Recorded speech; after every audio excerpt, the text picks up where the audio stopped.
Welcome back to the Morning Mindset edition of the Live Will Change podcast. My name is Kerry Green. I am a retired pastor who just loves the fact that God has given himself to us, and he wants to live through us to produce in us the kind of life that brings him great glory and us great good. That really is what the gospel is all about. We have the honor, we have the privilege of being involved in his plans for the world and for history. And it's an amazing privilege. We've been looking at the book of Proverbs with an aim toward understanding what is this thing we refer to as wisdom. What is it? How are we to understand it, and how does it apply to our lives? Well, in chapter number 8 of the book of Proverbs, the writer has been describing wisdom by likening it to a woman who's calling out with zeal and with compassion for others to listen to her and understand the counsel that she gives. And she says in verse 15, "By me kings reign and rulers decree what is just. By me princes rule and nobles, all who govern justly." Now, do you see there something that to me is very much an indictment of our current political climate? And I'm not getting political here in terms of being partisan. I'm just pointing out that wisdom is what's needed to rule.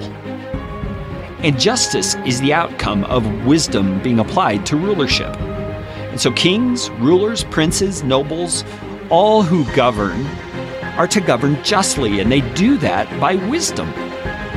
So the implication is that if a person who is in a position of rulership or leadership does not have wisdom, they're incapable of being just, truly just, in the way that they rule, the way that they lead. Man, our politics could sure use a shot of this, couldn't it? Our leaders, if they would humble themselves and seek after wisdom. But let's not get too busy pointing the finger. Let's let this apply to us as well. Verse 17 says, "I love those who love me, and those who seek me diligently find me." You see, that's not only aimed at rulers, that's aimed at all of us.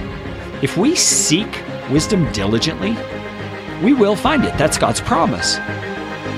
And there are great results that come from that. Verse 18 says, "Riches and honor are with me, enduring wealth and righteousness. My fruit is better than gold, even fine gold, and my yield than choice silver. I walk in the way of righteousness, in the paths of justice, granting an inheritance to those who love me and filling their treasuries." Now, we could take all of that to be very literal and say that if you pursue wisdom and you gain wisdom, you will be able to become financially wealthy. That's a possible meaning, but it's not the only meaning, because right there in the middle of the statement, this voice of wisdom says, "My fruit is better than gold, fine gold, and my yield better than choice silver." You see, it's not about financial wealth. It's about the wealth of a life well lived. Wisdom is what enables that. Wisdom gives us a richness, a quality, a wealth, and an inheritance to our lives that is beyond calculation. It's beyond dollars and cents. It's what is able to produce good fruit in our overall life. And I want to encourage you today, as you think about your life and where you're at in life, you may be financially well off, you may not. But set that aside for a moment and ask yourself this question. Am I well off when it comes to wisdom? Have I diligently devoted myself to the pursuit of wisdom? And make a course correction if you need to.